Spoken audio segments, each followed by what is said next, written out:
Amen. Well, glad to be here tonight. First, I'd just like to thank Pastor Stuckey again for allowing me to preach.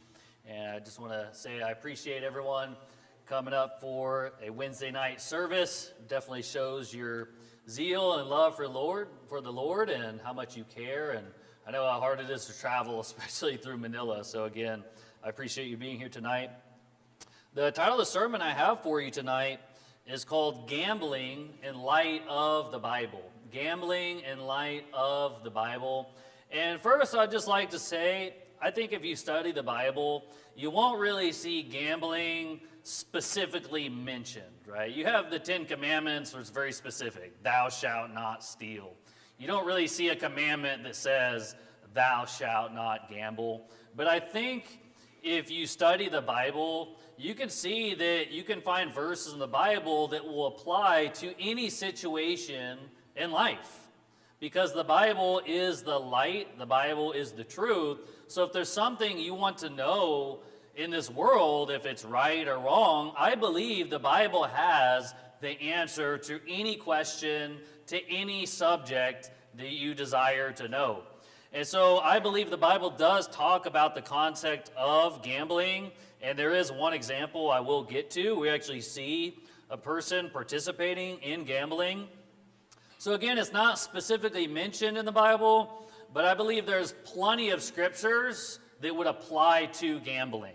The first one I'd like to look at is in Proverbs chapter number 28.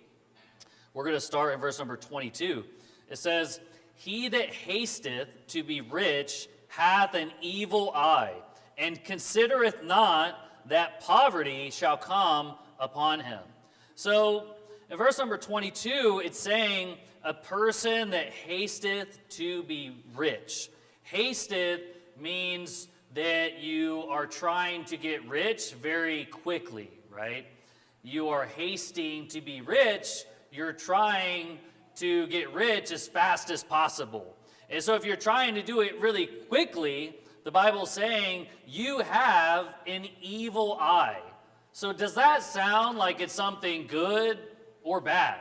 I think clearly this is something bad. If you have an evil eye, there's something wrong there. And it's not talking about literally your eye is evil. It's talking about your heart. See, if in your heart, if your desire is just to get rich quick, it's saying you have a problem with your heart. You are having evil inside of your heart. And God's even giving the warning, people that are hasting to be rich, they don't consider that poverty will come upon you. So if you do have that desire in your heart, and you're just trying, you hear of all these like get rich quick schemes, and that's what they are. They're schemes, they're scams. They take advantage of people. This is not a good way to make money, but when people are participating in these get rich quick schemes, they're not considering that poverty is going to come upon them. A lot of times these people, they build up these businesses and they become very wealthy by taking advantage of other people through unjust gain. When they're just trying to get rich really fast and they're taking advantage of people, oftentimes whatever they built, it just crashes and burns and they lose everything. And now they're back to poverty. Now they're back at nothing.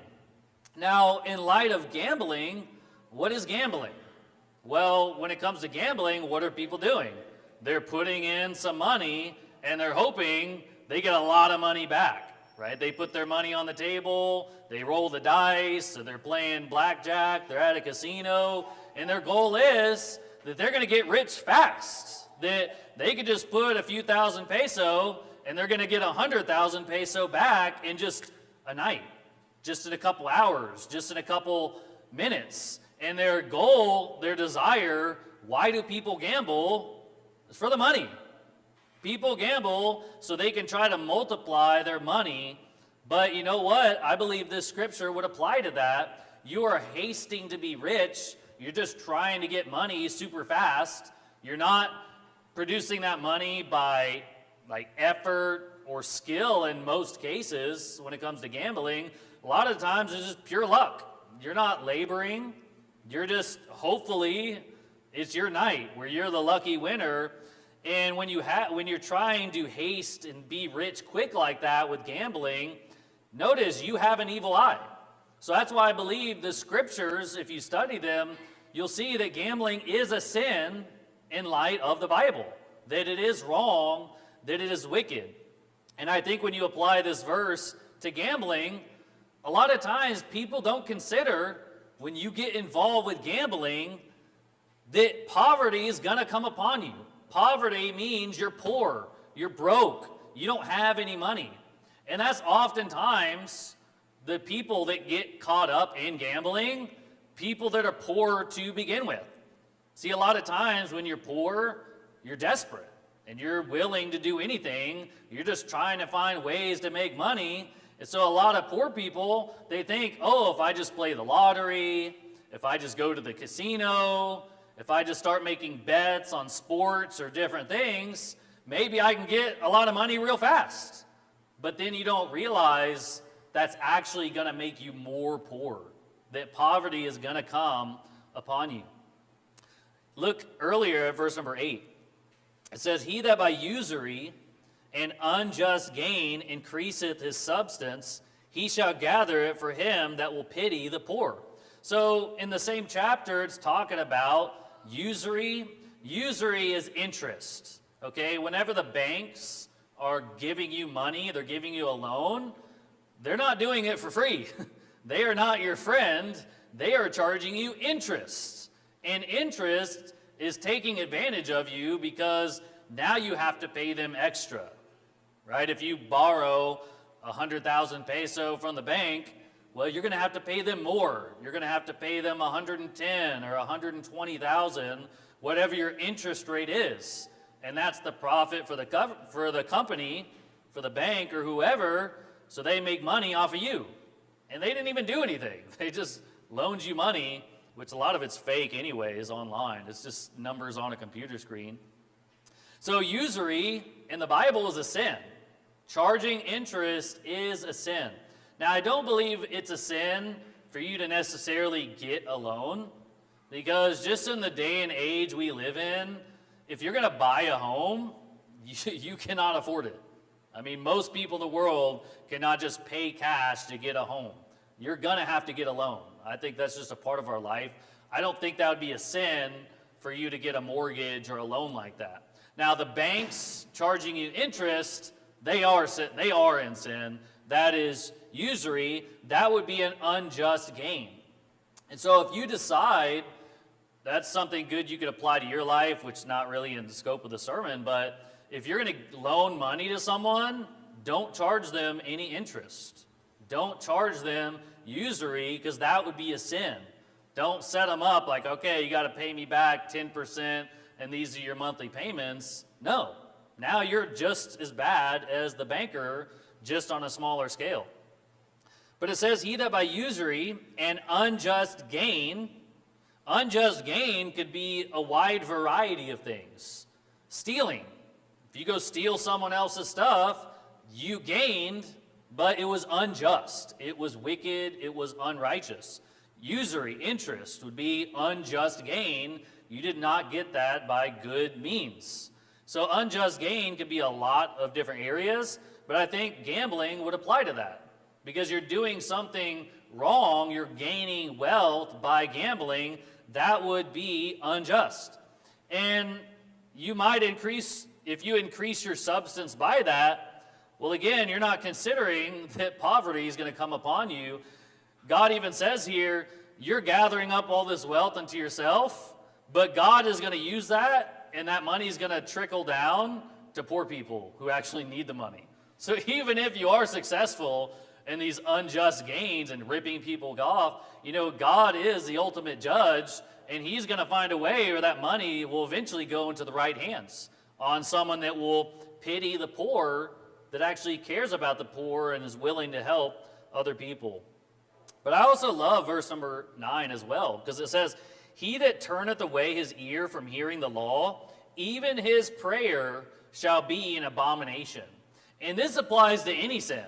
So if you hear a sermon or if you see the scripture and it's talking about a sin, and you turn away your ear from that, and you say, I don't like that, I'm not going to follow that, I'm not going to obey that, and you turn your ear away from hearing God's law and you refuse to follow God's law, notice, your prayer becomes an abomination in the sight of God.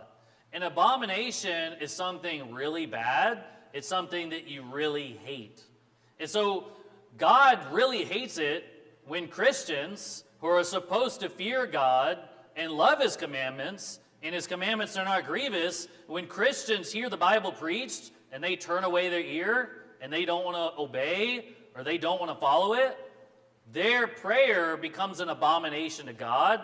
God doesn't even like your prayers because it makes God just sick when you don't even want to follow God's commandments, but then you're going to come to God asking for all these blessings. Oh, Lord, help me through this. Lord, please give me this. And you start praying to him. He's like, ugh, how dare you even pray to me when you don't even want to hear my law? So first, you need to fix your heart if you expect God to hear your prayer. And that would be a warning that would apply to this sermon, because if you see in the Bible that gambling is a sin, and then you're not willing to stop that, and you're just going to continue doing it, well, good luck getting your prayers answered by God. Your prayer will become an abomination if you don't turn to following the God's commandments. Turn to Proverbs chapter 23. Proverbs chapter number 23. So we can see here right away the Bible's teaching that people that are trying to just make a lot of money really fast by unjust measures, God doesn't like that, and you have a heart problem. You have an evil eye. Notice Proverbs 23, look at verse number 4. It says, labor not to be rich, cease from thine own wisdom. Now, what is your own wisdom? Your own wisdom tells you, man, if I was wealthy, if I was rich, that would be great. That would be wonderful. My life would be perfect. All my problems would be solved. If I just had a lot of money, if I just worked really hard and I became very wealthy, that's what I should be trying to do in my life. That's your own wisdom. And isn't that what we see in the world today? People think they will be better off if they're just a very rich person. Why does everybody look up to people like Elon Musk and Bill Gates and all these big celebrities? You know why? Because they're really rich and they get to buy whatever they want in life, and their life looks so good, and people look at that and they covet that, they desire that, and they think, man, I want to be like him. Elon Musk is my hero because he's so wealthy. That's your own wisdom. See, you think you would be better off being super wealthy. But notice the Bible teaches the opposite of that. Notice it says, labor not to be rich. You shouldn't be working just to try to be super rich and super wealthy. So here's how this works. You should be working hard, not just to become super rich, just so you have enough to get by. And hey, if you do work really hard and you have the right heart and maybe God blessed you with a lot of money and you just get rich as a byproduct of being a good Christian and being hardworking, great. God bless you. That's wonderful. Okay? But if in your heart you're desiring, man, I just want to get a bunch of money.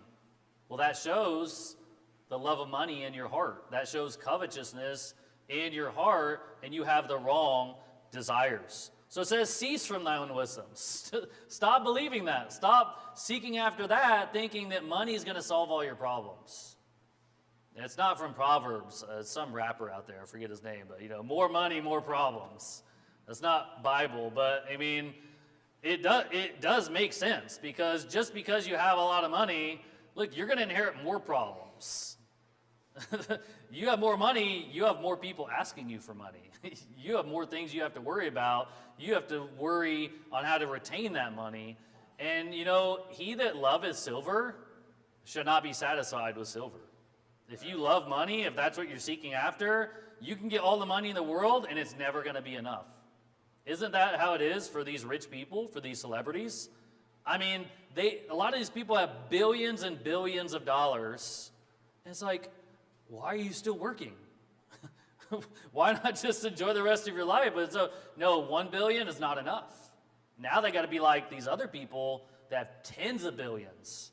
Oh, but then once you have tens of billions of dollars, that's not enough. Now you need to be like the super wealthy. Now you need to be like Elon Musk and get hundreds of billions. And then, oh, billions is not enough. Now you need 1 trillion. And 1 trillion is your next goal. When does it stop? Do you really need that much money? You don't. You don't even need 1 billion. And if you think money is going to make you happy, it's just not. See, happy is when you're content with what you have. Whatever God has blessed you, and you're happy with that. The amount doesn't really matter. Because you could have a poor person with nothing, and every meal is just rice. But they could be happy. That's a choice. Because they're just thankful, it's not a lot, but I got food. I have something. Whereas you could have a person, the nicest, fanciest meal, and they're just still not even thankful. It's not even enough. So happiness is actually it's your choice. And so having a lot of money doesn't necessarily make you happy. That's why you need to cease from your own wisdom. That's what the Bible just says, to be content. Now, in context of gambling, what are they trying to do? Any person that is actively involved with gambling, what is their goal? They're laboring to be rich. They're just trying to get a lot of money so then all their problems will go away. They could pay off all their debt. They could buy the nice car. They could have the nice house. Whatever, that's their goal, is to get rich. Do you think people gamble to lose money? No. And a lot of times people aren't necessarily doing it just for fun. They're doing it so they can get a lot of money. So the Bible tells you don't labor to be rich. Go to Proverbs chapter number 13. Proverbs chapter number 13. Again, I just want to look at a few scriptures that you could apply to gambling that will show you why it's wrong, why you should not participate in gambling as a Christian. Proverbs 13:11. Wealth gotten by vanity shall be diminished, but he that gathereth by labor shall increase. So it's saying, if you get a lot of money, that's what wealth is. If you get it by vanity, if you get it by some unjust measure, if you get it through some vain way, all that wealth is going to be gone. It's just going to be diminished. And that makes me think of the lottery. Because what happens? You just buy a lotto ticket, you win, you got this wealth, you have a massive amount of money now, but you got it through vanity. You didn't work for that. You didn't earn that by sweat and pouring out just effort and energy, working at a job or starting a business or starting a company.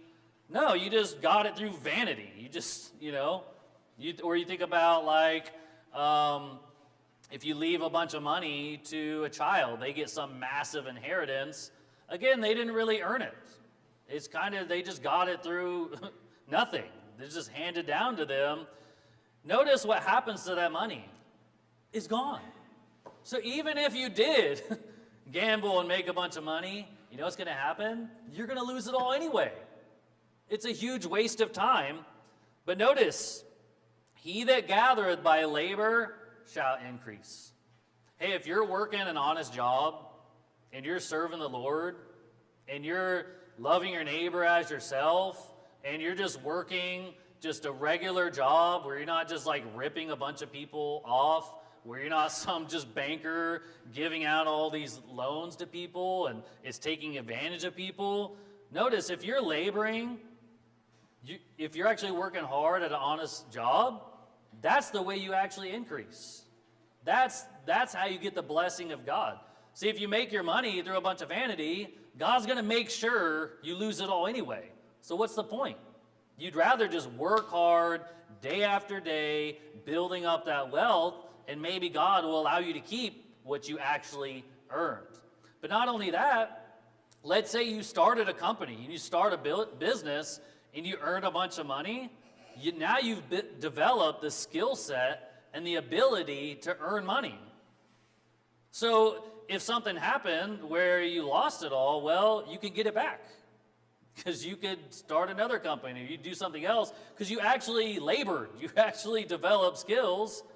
But with gambling and these other things, it's just gone. And you got it through vanity, so it's not going to come back.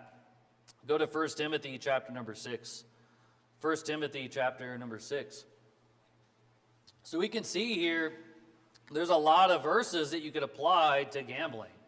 Because if you just start gambling and you make a bunch of money, well, that you got it in some vain way. And that money's just going to be gone. 1 Timothy 6, look at verse number 9. It says, but they that will be rich. Now, will means want. You desire to be rich. So it's saying they that desire to be rich, they that will be rich, fall into temptation and a snare. A snare is a trap. And into many foolish and hurtful lusts, which drown men in destruction and perdition. For the love of money is the root of all evil, which while some coveted after, they have erred from the faith and pierced themselves through with many sorrows. See, the Bible teaches that the love of money is the root of all evil. So all the evil that you do and all the evil desires in your heart, you know where it actually starts? Through covetousness. Because when you covet something that you're not able to have, right, that's a wrong desire. And it's saying covetousness, right, the love of money is the root of all evil. So that sounds like this is something we should try to completely avoid in our life. Because the love of money will lead you to doing a lot of evil. It's the root. Your covetousness causes you to do a lot of evil. Now, it doesn't say money is the root of all evil, right? We all need money. You have to use money to survive and buy things. Money is not the problem, it's the love of money. The love of money, the covetousness, the desire in your heart, if you do not take care of that, you'll end up piercing yourself through with many sorrows. You will end up destroying your own life.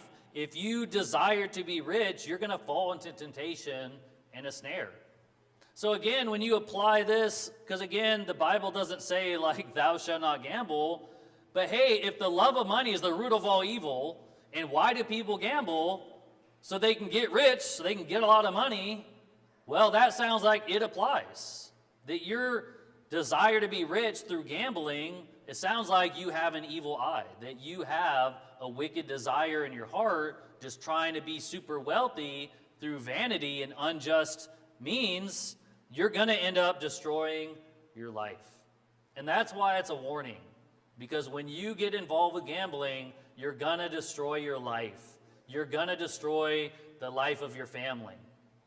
Go to Judges chapter 14. Judges chapter number 14.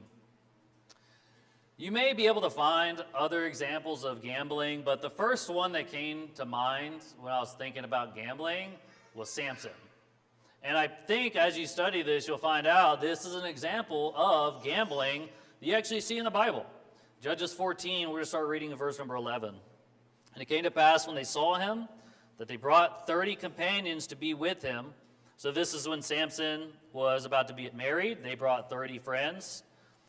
And Samson said unto them, I will now put forth a riddle unto you. If ye can certainly declare it me within the 7 days of the feast and find it out, then I will give you 30 sheets and 30 change of garments. Now back in this time, clothes are very expensive. So he's actually making a bet. He's like, I'm going to give you this little riddle. And if you can't figure it out, if you can't tell me the riddle, you're going to have to pay me 30 outfits, right? 30 pairs of garments, change of garments, because clothing is very expensive. So if you imagine, like, just for example, each garment was worth 5,000 peso. Because garments back then are very durable anyway, so that's part of why they're very expensive. So you can imagine 30 garments, if they're 5,000 peso each, it could be talking about a lot of money. So this is a wager, this is a bet Samson is making with the Philistines. But if ye cannot declare it me, then shall you give me 30 sheets and 30 change of garments. And they said unto him, Put forth thy riddle, that we may hear it. So if they lose, they have to pay Samson 30 changes of garments. Again, this would be the equivalent of having a lot of money. So they agreed to it. It's like, okay, let's hear it. And he said unto them, Out of the eater came forth meat, and out of the strong came forth sweetness. And they could not in 3 days expound the riddle. So he's like, this is the riddle you have to figure out. Out of the eater came forth meat, and out of the strong came forth sweetness. Now, we already know the answer because hopefully you already read Judges 14. But this is talking about when Samson, he killed the lion, and he came back later, and he found inside the carcass of the lion, there was a beehive. And he took the honey thereof, he ate it, he gave it to his family. He probably didn't tell his family he got this honey inside of a dead animal. So they probably wouldn't have participated if that was the case. And so that's the riddle, because out of the eater came forth meat. So out of the lion came forth this honey. Out of the strong came forth sweetness. So the lion is strong. Out of it came forth sweetness. The sweetness is referring to the honey. That's why in 3 days they couldn't figure out the riddle. I was like, what is he talking about? What's coming? What's the sweetness coming out of the strong? They're guessing just all day for 3 days, and they can't figure it out. And it came to pass on the 7th day that they said unto Samson's wife, Entice thy husband, that he may declare unto us the riddle, lest we burn thee in thy father's house with fire. Have ye called us to take that we have? Is it not so? So remember, the bet was you have 7 days to figure out the riddle. Well, the 7th day, they can't figure it out. They're about to lose a lot of money. And so what do? They threaten his wife. They go to Samson's wife, say, hey, why'd you bring us here to take advantage of us or something? You better tell us the riddle or we will kill you. We will burn you and your entire father's house with fire. Now think about it from her perspective. Now her whole family, now their lives are in jeopardy. So these are some very dangerous, some very evil people that over some money, they're willing to commit murder. They're willing to murder multiple people so they don't have to pay that bet. And it's even 30 companions. That means each person only needs to give 1 change of garments. So on each person's obligation, it's not a lot, but the whole group, they owe 30 total. But think about it, they're willing to murder her over having to pay that bet. And this is what you'll find with these people that are really involved with gambling. It can be very dangerous. And Samson's wife wept before him and said, Thou dost but hate me, and lovest me not. Thou hast put forth a riddle unto the children of my people, and hast not told it me. And he said unto her, Behold, I have not told it my father nor my mother, and shall I tell it thee? So her life is being threatened in her family, so now she's crying before her husband Samson, and she's like, what's going on? Like, why do you hate me? I think that's pretty common for every woman. They always ask their guy, do you love me? Why do you hate me so much? No. But he's like, look, I haven't told you, I didn't tell anyone. So he's like, look, I don't hate you. I can't tell you this. This is the riddle. And she wept before him the 7 days while the feast lasted. And it came to pass on the 7th day that he told her, because she lay sore upon him, and she told the riddle to the children of her people. Because that's what happens when you nag your husband enough. Eventually, he'll just get sick, and he'll get sick of it and give you what you want. But that's not a good lesson, to nag your husband. But he told her. Right? She nagged him enough, and he told her the riddle. So, verse number 18, so she told the riddle to the children of her people. Verse number 18, And the men of the city said unto him on the 7th day before the sun went down, What is sweeter than honey? And what is stronger than a lion? And he said unto them, If ye had not plowed with my heifer, ye had not found out my riddle. So they give him the right answer. Because, again, the wife told the Philistines the answer, hey, the sweetness talk about honey, the strong is talking about the lion, so they give him the right answer.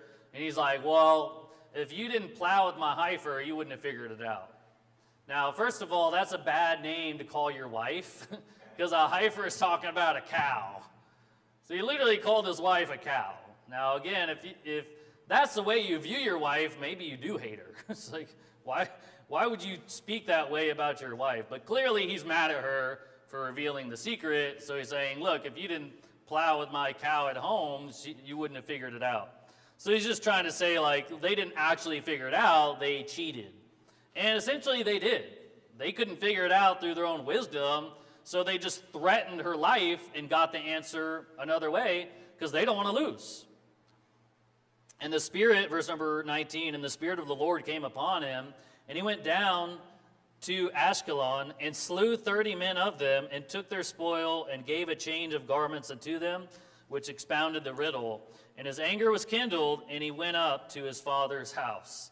So Samson loses the bet, because the bet was if they figure out the riddle, Samson loses.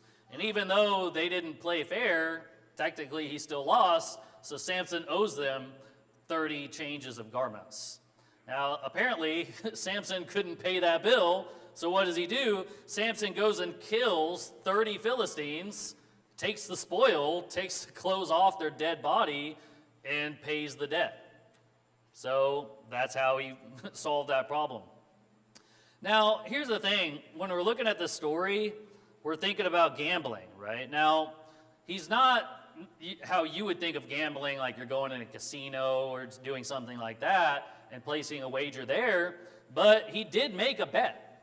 He did make a wager, and this is all centered around money. So this, I believe, is a situation in the Bible that you see even a prophet of God participating in gambling by making a bet. Now, this is not like blackjack or something, but you can think of it like the chicken fighting that people do, right? You got the cockfighting, you got two chickens. Hey, I'm betting on this one. This one looks bigger, this one looks stronger. I'm putting, 1,000 peso on this one, right? So you're making a wager. You're betting on which one will win.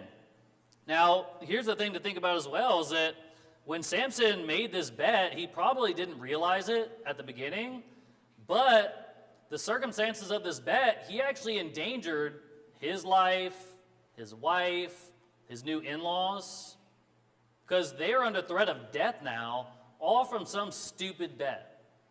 And that's one thing you may not think about when you're participating in gambling. You can get involved with some shady people, and if you're not able to pay that bet, bad things can happen to you and your family. People will get violent when it comes to money, and so if you're not able to give that money, you could end up literally destroying your own life through that. So Samson didn't have a way to pay, so he ended up killing these Philistines. Now, first, I'd just like to say that I don't believe this is necessarily murder, because I don't believe that Samson is some serial killer. Now, why do I say that? Well, before this, God had already told the children of Israel to go into Canaan, the land of the Hittites, the Amorites, the Philistines, the Canaanites, all this land. God already told them to kill every person. God told them, don't save alive anything that breatheth. So the children of Israel already had collective authority to kill any Philistine, to kill any of those people living in the land. They're at war. And so war is different than murder, okay? If a country's at war, if God told them to be at war and they end up killing people, that's not murder. God ordered the execution. So, because again, if God had not ordained this to kill the Philistines, it's like, wow, he's like this psychopath serial killer. He just goes and kills 30 people. But again, if you read Judges, you'll see Samson. I mean, at one time, he killed 1,000 Philistines with the jawbone of an ass. Okay, he's not a serial killer. This is a time of war. So since he's able to do that, he goes and kills them and takes their clothes. So I don't really view the way he got the money as being bad. That's just spoils of war. I don't think killing those Philistines was necessarily wrong. The wrong part, I believe, was he was involved with gambling. And he didn't have a way to pay, so that's how he figured it. And that's even the reason why he got married to a Philistine. Because God is going to use Samson to essentially conquer the Philistines. Now, Samson didn't really go about it the right way. He is just coming up with all these other ways to defeat the Philistines. So even why he married her to begin with is so he could have some reason to start a fight and start battling with the Philistines. Anyway, that's why he married this woman to begin with, okay? And so after the marriage, now bad things are happening where they're actually going to war with the Philistines. So Samson's not a serial killer. But the application you can see here is that you don't want to get involved with gambling. You don't want to start making bets because, number one, you just lose all your money. Number two, you don't have ways to pay it. Now threats of violence are had on you and your family. Is that really a risk that you want to take just to get a little bit of extra cash? Do you think that's what the Bible actually teaches? That you just get money like that without just working hard and laboring with the work of your hands? I think the Bible's very clear on this subject. So you actually see an instance in the Bible where even a child of God participating in gambling. Because just because you're saved, and we know Samson was saved, even though he made a lot of mistakes. I mean, Samson's just committing fornication, he's with a prostitute, he's gambling. I mean, we don't know all the sins he's doing, but there's a lot you could point out, okay? He even committed suicide because whenever he got captured, remember they put out his eyes and they're making fun of him, and they brought him into this huge building with all the Philistines, and they're rejoicing that they finally defeated Samson because they cut off his hair, he lost his power. And so Samson, his hair started to grow back, which the Philistines is just so dumb. It's like they cut off his hair, he loses his power, and then they keep him in prison, but then they don't keep his hair cut. They let it grow back. It's like, you big dummy. And so you could think about it like in this house, they had like two big pillars. It shows this is a terrible architect, okay? You got to be careful who designs your buildings, because apparently this building was being held up by two pillars. Now that's a bad design, because if something happens to one of those pillars, that thing's going down, okay? So that has some terrible structural support. But Samson, he got his strength back, and he prayed to God, asking God to avenge him one last time. And so Samson pulled the pillars down, and the house fell and killed him and all the Philistines in the building. And again, this is a time of war, so that was actually a good thing that all the Philistines die.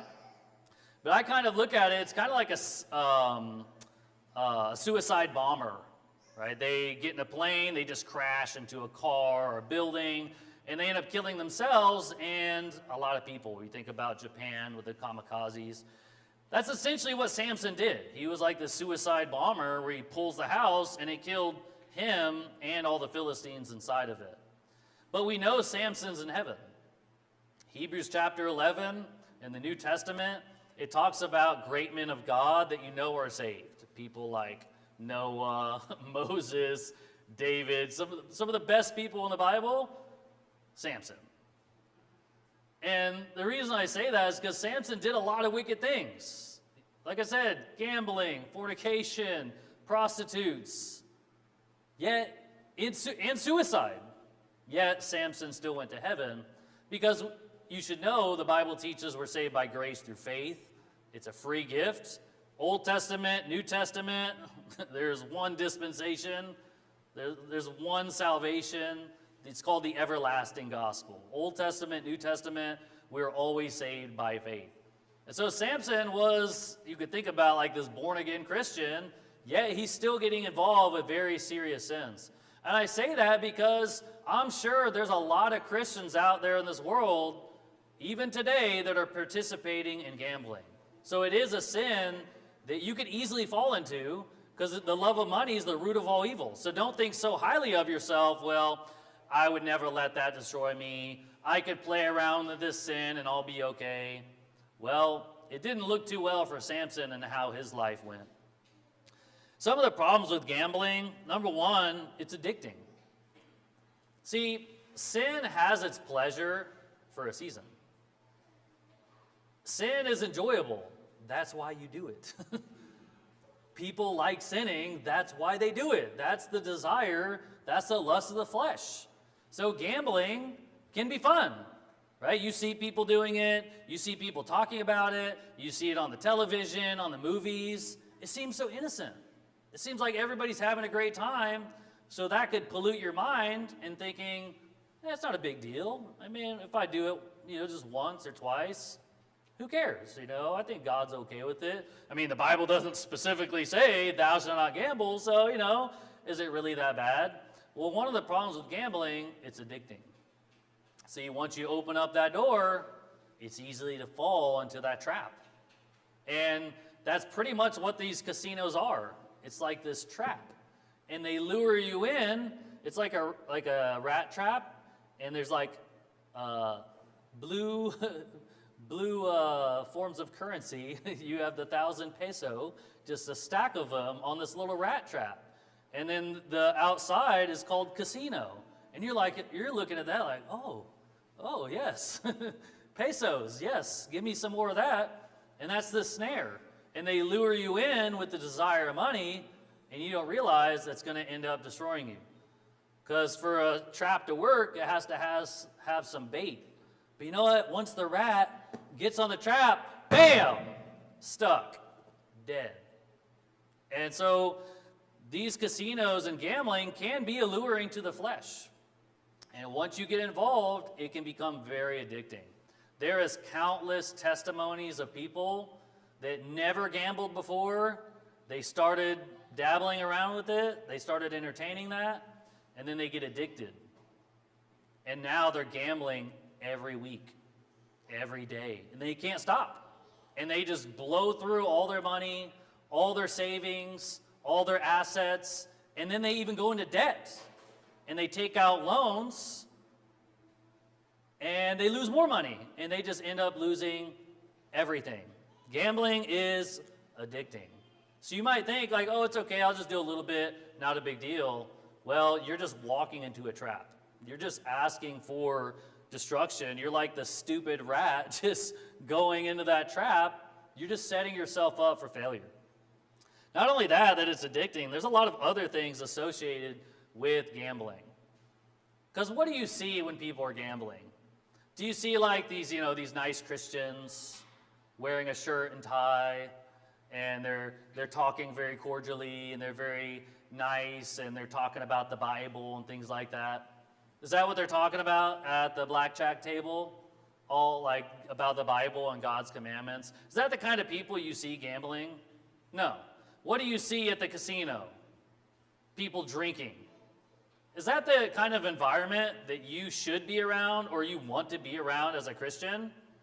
Because it's almost impossible to separate the two.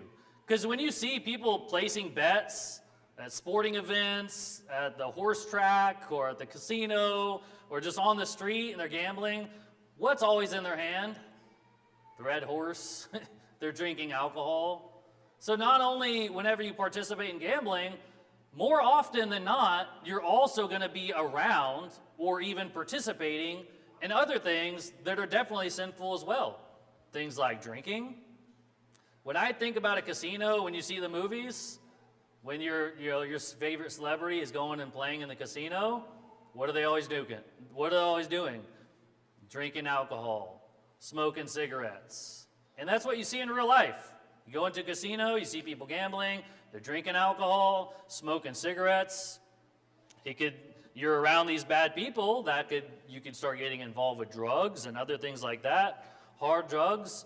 What do you think about when you think about gambling as well? You think about all these whorish women at the casino. Are those really the women you should be hanging around? That are just these whores just waiting for you to get drunk and take advantage of you and take more of your money? Is that the kind of environment that you want to be around as a Christian? And you can kind of see with the Philistines, people making these bets were some pretty evil people. If you get involved with the gambling, you could be literally dealing with these gangbangers, with these drug dealers, with these extremely violent people. And that's why it's very dangerous for you to be participating in that. Not only that, whenever you lose all your money, how do you think you're going to feel?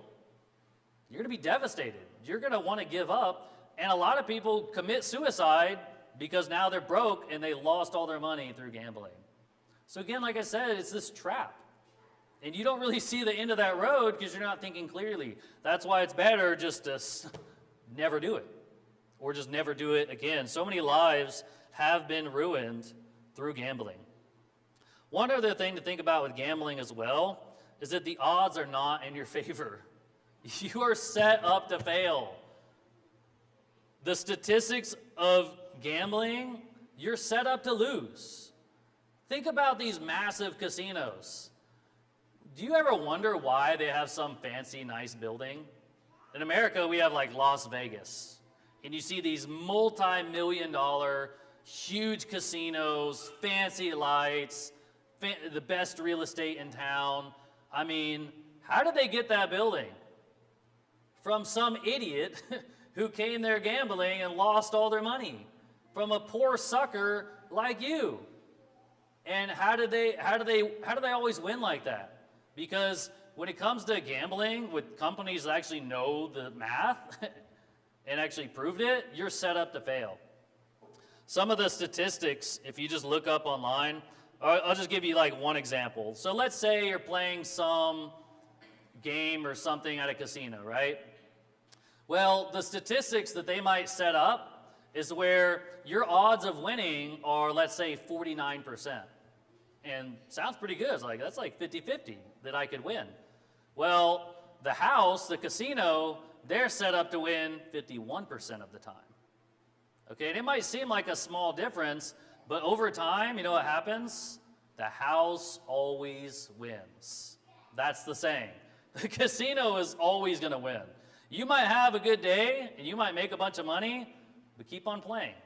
The odds are not in your favor. You're just set up to lose. And that's what the statistic, it's math. You can't avoid the math. It's like nowadays they're trying to say, well, 2 + 2 can equal 4, but you know, some people, they believe in their heart it could be 5. It's like, no, it's 4. That's just the fact. Your interpretation, your opinion doesn't change the fact. 2 + 2 is always 4. Some statistics I looked up, and there's a lot of information you could look up about this. One article I saw says, of the more than 700,000 gamblers that we studied, 96% appeared to lose money to online gambling. Wilbur said, only 4% made money from online betting. That is by design. Online gambling platforms often ban or throttle frequent winners' accounts. There is no right to gamble. So in this article, they're studying 700,000 gamblers. You know what they found? 96% of them lost. They lost more money than they won. Only 4% actually profited, and how much that was. And the funny thing is, the 4% of people that are winning, it's like, they shut them down. They ban them. So it's like, any person that actually does steadily win or make a lot of money, they just kick you out and they shut down your account and you can't even gamble anymore anyway. So now it's like you can't even get your money back that you maybe invested. There's no right. You have no right to win money. Once you start winning money, they're going to shut you down. And another thing they found whenever they're doing this study on all these gambling, you know who's the most affected by losing money? Poor people. Poor people are more desperate, so a lot of times they participate in gambling. But not only that, is that a lot of times poor people, they invest more of their income as compared to a rich person. See, if a really rich person that has billions of pesos, if they go lose $1 million at a casino, that's nothing to them. It's like less than 1%, right? But if you go to a casino and you're putting in, let's say your entire month's salary, let's say it's like 10 or 15,000 peso, that's a lot of your money. That is the majority of your income. So if you lose, that's going to hurt you a lot more. And that's what happens to these poor people. They put a lot, they're not just betting 1 peso.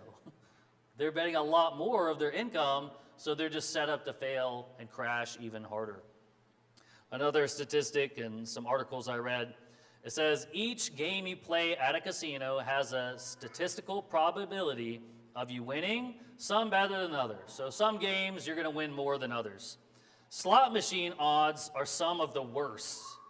Everybody loves the slot machines, right? It takes 0 skill. You just pull the lever and you're just hoping for the 777 jackpot. Well, those machines are the worst that you could do, ranging from a 1 in 5,000 chance of winning.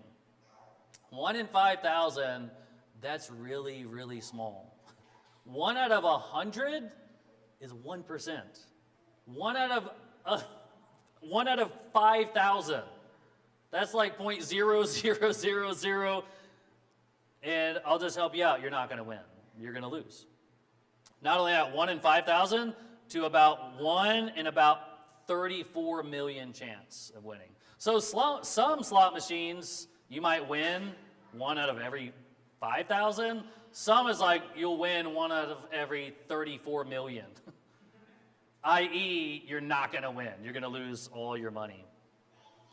And that's talking about the top prize. Obviously, because one of the parts of the trap is you play and you win a little bit. You're like, okay, cool. But then you just put all the money back in and then you lose it. And then they let you win and then you lose it. And then they let you win, but then you keep playing and just statistically you just lose money over time. In 2022, commercial casino gaming revenue amounted to about $60.46 billion. Again, you know why they have the fancy building? Statistics. The math is the odds are in their favor.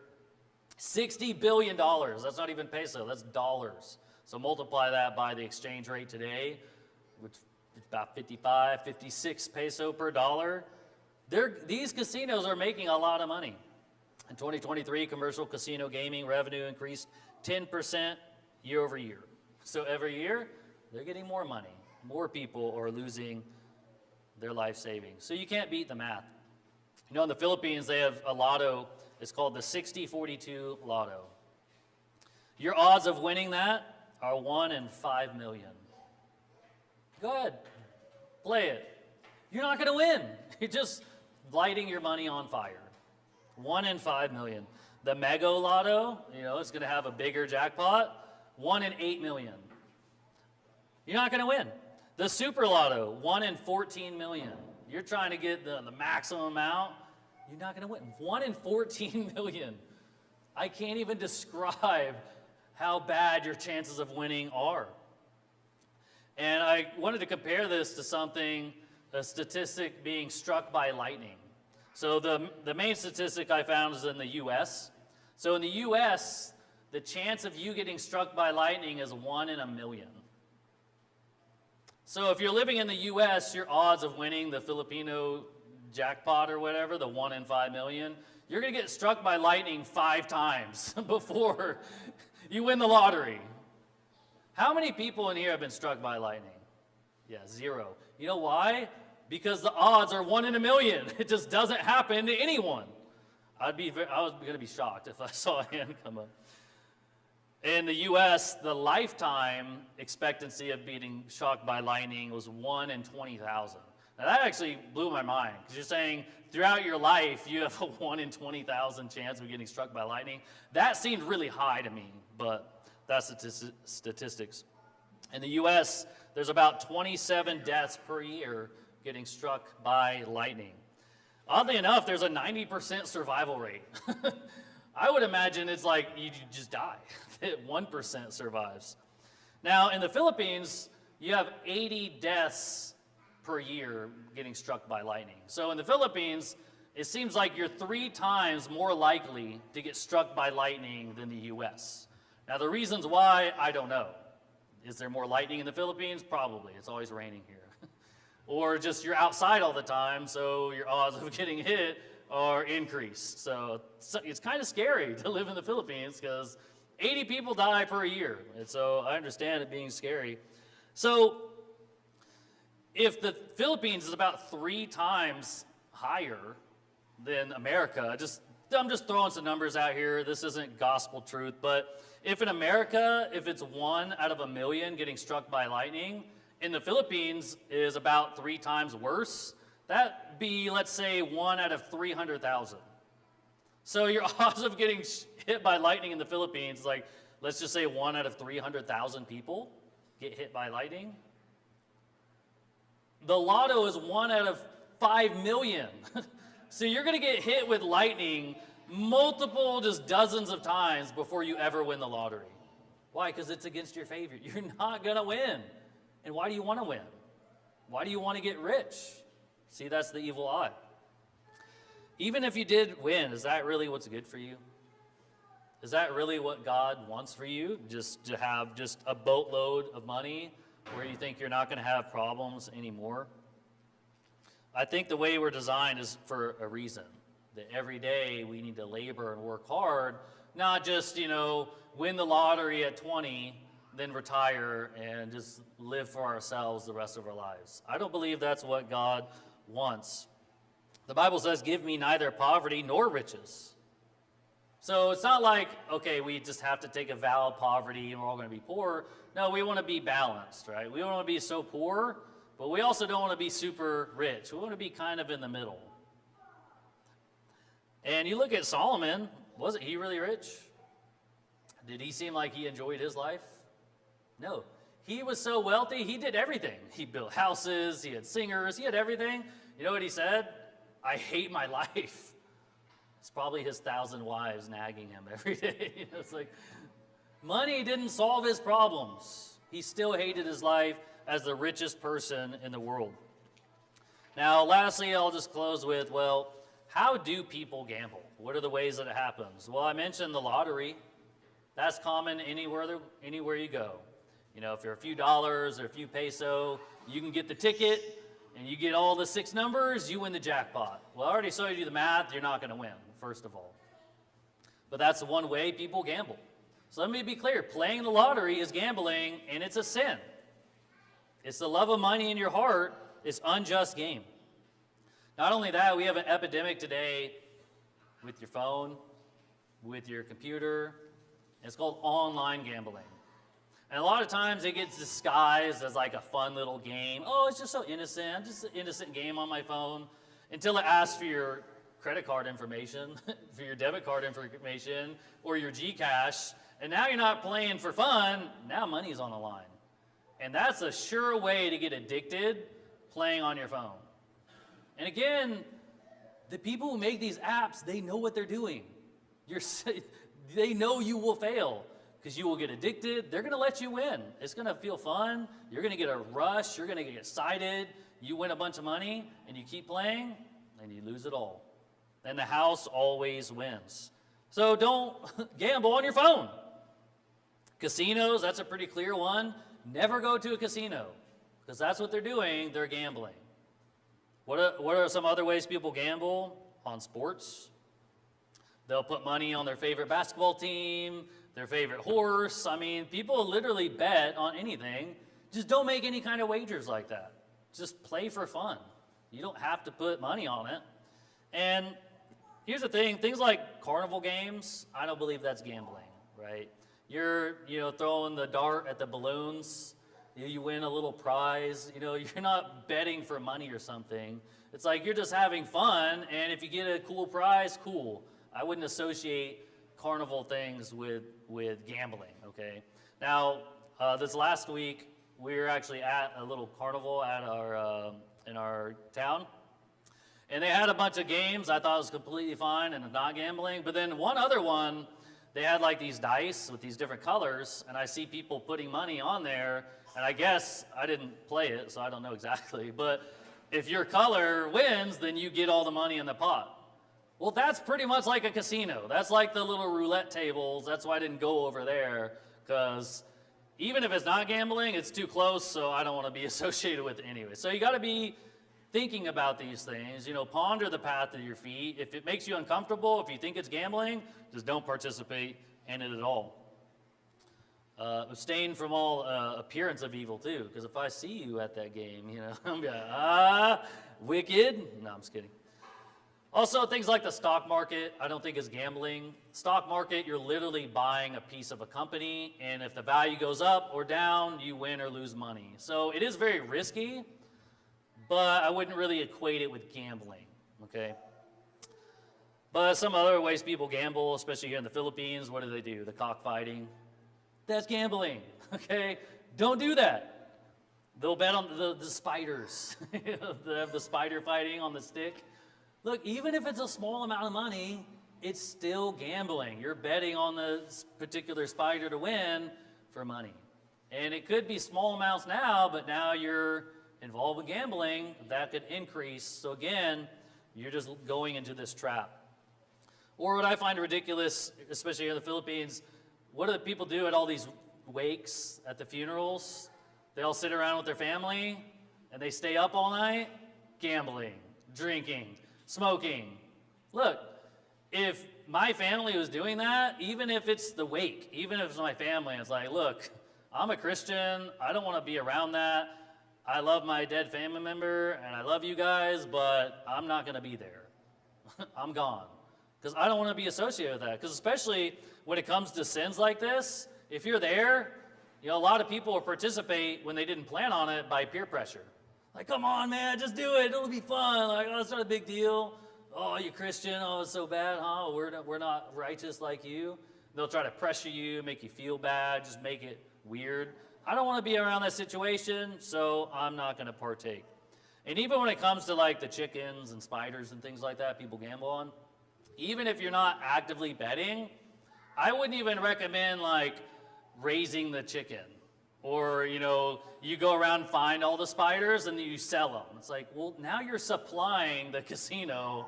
I don't think that's right either. So don't bet and don't provide the tools for people to bet either. Don't participate at all. The Bible talks about not partaking in other men's sins.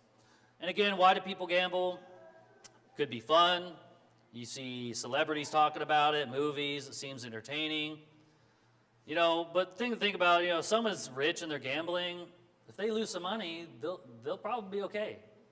But you might not be. You go spend your whole paycheck, you're going to lose it all. But you have to watch out for the desire of money, because that's why people gamble. They gamble to get money. They're trying to get rich quick. And again, that's not a Christian virtue. And you have to watch out for putting yourself in these situations, even if it's around family or friends, because peer pressure could cause you to divulge in that. So the lesson tonight, don't participate in gambling. Just avoid it at all costs and just don't hang around people that do, because the love of money could end up destroying your life. Let's pray. Thank you, Lord, so much for all these warnings. Help your people not to get caught up with the lust of the flesh, especially with gambling.